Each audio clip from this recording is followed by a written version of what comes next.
Alrighty, big day, exciting vlog video, hopefully for you guys. It might not be exciting, kind of just depends on how the day goes, but that's because today we're gonna be playing a massive tournament. I've played a few tournaments in the past, like some of you guys know, like the 1K buy-in at the Texas Card House, 100K guaranteed. Played that like twice and fired like 5 bullets between. Bricked all those. Here we go, into the elevator. Like you guys know, I've never actually cashed a tournament, so maybe I'm just awful at push-pull charts or something, but we'll see. But today, we're gonna be playing a $450 buy-in for a 250K guarantee tournament with 100K to first. So, yeah, getting first would be pretty nice, you know. I could definitely use 100K. So the way it's actually structured, because it's a little confusing. Not maybe just for me because I'm just not a tournament player, but basically today, which is Friday, is day 1A. Saturday and Sunday are day 1B and day 1C. So basically you can play any of the 3 days. Well, and if you make day 1A, you can also play day 1B. So like to have a chance to like improve your chip stack, and if you make both day 1A and day 1B, you just sell like the shorter chip stack for a preset amount of dollars. I think it's like 1,000. Holy shit, it's a beautiful day, guys, today in Texas. Look at these. Look at these leaves. Whew. Anyways, I'm not gonna get ahead of ourselves. I'll be happy to make it to the end of one day. Oh yeah, I forgot to mention, the reason why this tournament's so big, even though the buy-in's half of what the 1K is, the guarantee is 2.5x it, is because they're doing this in 4 cities. So day ones are gonna be hosted in Austin, Dallas, Houston. I forgot the 4th one. It's kind of a smaller city. But basically day one's gonna be hosted in Austin, and if you make it to the day 2, everyone comes to Austin to play like the final day. So super pumped for this tournament. It's gonna be a lot of players. Should be a lot of, you know, not so experienced players because this is the biggest tournament in Texas. But should be a lot of good players too, I think. So should be a lot of fun. Structure is gonna be incredibly fast because they're gonna try to get through a lot of players in one day, right? So it's gonna be not the greatest structure. I think like 30-minute blinds, not too much chips to start with, but we shall see. And I'm planning to play all 3 days basically to make day 2.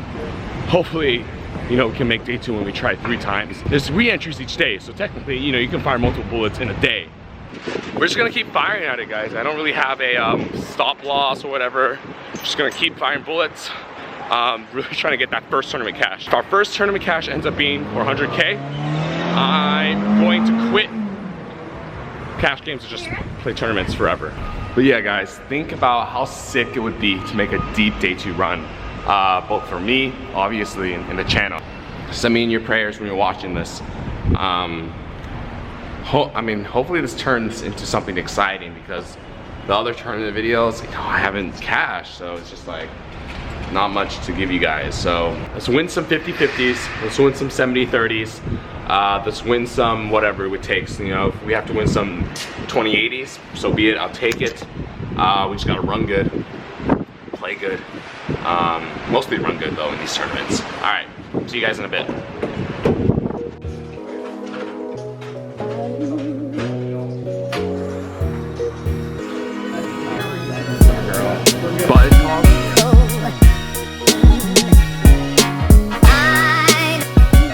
Day is over. Bad news, YouTube. Very bad news. Yeah, not much happened really. We made it to the dinner break, so that's good. 83 people played to the day 1A, and 9 of them cashed. So basically 1 through 5 would go on to day 2. 6 through 9 would make 800 bucks. So the goal was top 9 and ideally top 5, and we got down to around final 28, 29-ish, and pretty unfortunate hand happens. We have like 14.5 bigs with aces under the gun, and so usually I just play a push fold strat with this hand, or with this stack depth, But aces are just, you know, they're just like so strong, and you just want so much value that I think, you know, it's kind of good to just min raise or like raise small here and try to induce or try to get some action. So that's what I do. And a middle-ish position player who has like the exact same stack of my raise, so he's like 2.5 bigs, just goes all in, folds back to the big blind, and he comes along. So we're 3 ways to the flop where one person's all in. Flop is very good for our hand. It's 10-7 deuce, 2 clubs, and we have the ace of clubs. So when it checks to me, you know, I'm obviously going to try to get some value. So I bet about you know, a third pot, and he just jams all in.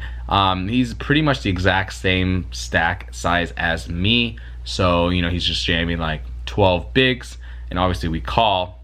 And then yeah, this is what happens.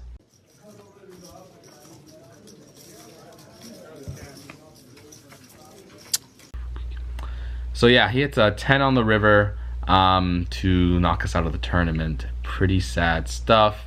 We would have had a pretty fat stack to, you know, try to move on to the final 9. But such is life, such is life. The only thing you can depend on in life are teddy bears, because they're just always here for you. Aces, on the other hand, you can't trust them. You can't trust them. So what? Alright, that's definitely going. What was that? I'm going to be firing day 1B tomorrow, Saturday, 1 p.m. Hopefully things go better then. Yeah, see you guys in a bit. So, I have some good news and some not so good news for you guys. Start with the good news first. I got a new jacket. A new Shawn Mendes jacket for those of you guys. The other pink jacket I usually wear is a Shawn Mendes hoodie. I love Shawn Mendes, so this is gonna really add something to the channel. I think it's gonna be great for you guys, great for the aesthetic.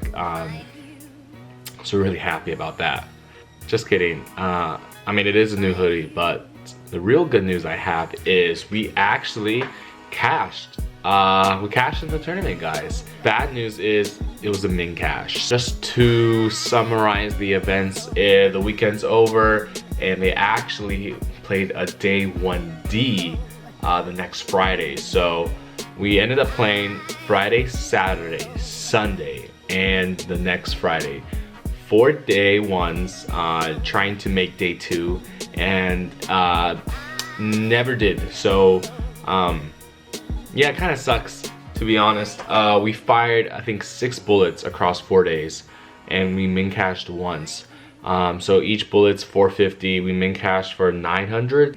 We lost about $1,800 this tournament. So a bit less because I had some action sold, but not a great tournament event for the tournament run. But at least I can say I finally cashed a tournament. It is kind of haunting me about not cashing so far. So we can check that off. You know, to summarize kind of the days, Saturday was the day we min cashed, and we'll get back to that. Sunday, we kind of ran close to min cashing again, but kind of busted a few off the min cash, so not exactly a bubble. I think we ran jacks into queens for like 18 bigs, like nothing you can do there. And then Friday, day 1D, what did we run? We just reran, oh, I think we ran jacks into queens too. Saturday was the interesting day. We actually were running deep. Saturday was a big day. I think 120 something entrants and about 13 cash.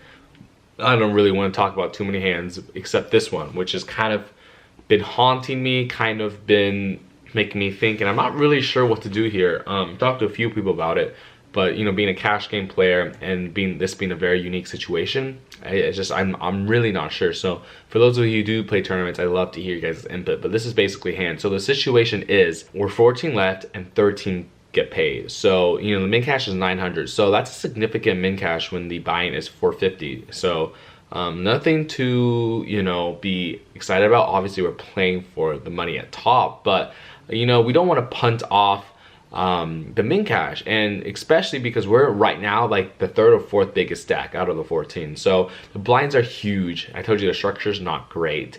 We have about 250k and the blinds are 12K, 6K. No one's that short, but there's 5 or 6 players that are around 140K, 150K. So those players have about 11, 12 big blinds. It would just feel really dumb for me to kind of punt off a healthy stack when I can just kind of sit tight and cash. So with that in mind, this is the hand. We opened the button to 28,000 with pocket kings. Pretty good hand. And obviously if the money goes in pre-flop, we're just gonna have to live with it. But instead the big blind calls. Flop is queen 6 deuce 2 diamonds. We have the king of diamonds. He checks, could check back here, especially with the diamond. I like it better because we have so much playability on diamond turns, but I think this hand is just so strong and we just want to start betting. So we bet about half pot. We bet about 30,000 and the big blind calls. Turn is a6. He checks, and this is kind of the major decision point. I decided to check back, and you might be expecting, oh, I bet and I got raised. I got in this really bad spot, but that's not what happened. So anyways, we check and it checks through. The river is like an offsuit 8. He checks, and now I bet 70K, and he pretty much snap calls and shows us queen jack offsuit. So I guess the question is whether we bet the turn. I don't know if he's going to call queen jack offsuit 3 streets, but he definitely might. He definitely seemed like the player to not really care about the mid catch as much. I think he has some tournament experience and plays a lot of these tournaments, so he's probably looking to get chips. I think the reason I checked back turn was I hate getting check raised here and having to call it off when he has a 6. He does have like a6, king 6, all the suited 6s, and like 7-6, 6-5, 6-4. So he has a good amount of 6s. I guess that's kind of my reason why to check back the turn. Usually when the middle card pairs the board on the turn, it's not a really good card for the in position c-betters range. Because I'm not usually going to be betting a 6 on this flop, so it usually favors the out of position player who check call because they're gonna have a lot of 6-esh, and that's just a good general rule. The flop is ace 10 6, and I see bet button and the big blind calls in the turns of 10. That's just really not good for me. I'm not gonna have too much 10x. They're gonna have a lot of 10x, and that kind of, I guess, crept into my mind in the moment, so I decided to check back. And obviously when we get checked to on the river, we has a clear value bet. But if we do decide to go 3 streets, I have a huge stack. If I stack him, if he calls, I'm not sure if he does, but just curious about the ICM implications and what you guys like to do on that turn. Anyways, we end up winning that poly obviously, and then we min cash. Someone busts, and then we get down to the final, I think 10. So we're final 10 right now, and 8 move on to day 2. Day 2 min cash is like 1,200. So we're paying for like $250 more if we can be top 8, and we're like top 3 or 4 stack when one of the short guys with like 13 or 14 bigs jams on us, and we have ace king suited. We can be flipping and we can be dominating a lot of hands. It's just pretty good situation, and he shows us the king. So we lose that one there, and then we get crippled. And then we just slowly die off, and then we just jam ace 10 into another pocket kings. So that ended our tournament life. Pocket kings hit a double whammy against us, but that wrapped up the Saturday flight, and we min cash. So obviously could have gone worse. We could have maybe not done, we could have bricked every bullet, but a little disappointed, a little unfortunate that we couldn't really keep the Runga pure. I want to one day, win first in a big live tournament. I think that'd be really cool, or at least final table one, but probably first. So just gonna keep firing bullets into big tournaments. Anyways, that's gonna be it for this video. Sorry if it's a bit shorter. I didn't really want to go through every tournament hand and every all-in. There's just too many spots. It's not that interesting to like post a hand where I rejam for 15 bigs over a middle position raise and we get folds. That's kind of what the tournaments were, especially with this structure. Not too much post flop play, but yeah, that's it for now. Tune in next time. I think the next video is going to be a pretty cool one. I think we're going to be trying to play with Johnny Vibes at the Texas Card House. He is coming down. So Johnny Vibes, fellow YouTuber, poker vlogger, very cool guy, plays pretty big, is coming down to play Texas Card House. So hopefully we can get some footage of him. No promises, but that's the plan for now. In the meantime, everyone, Run good at the tables, run good at life.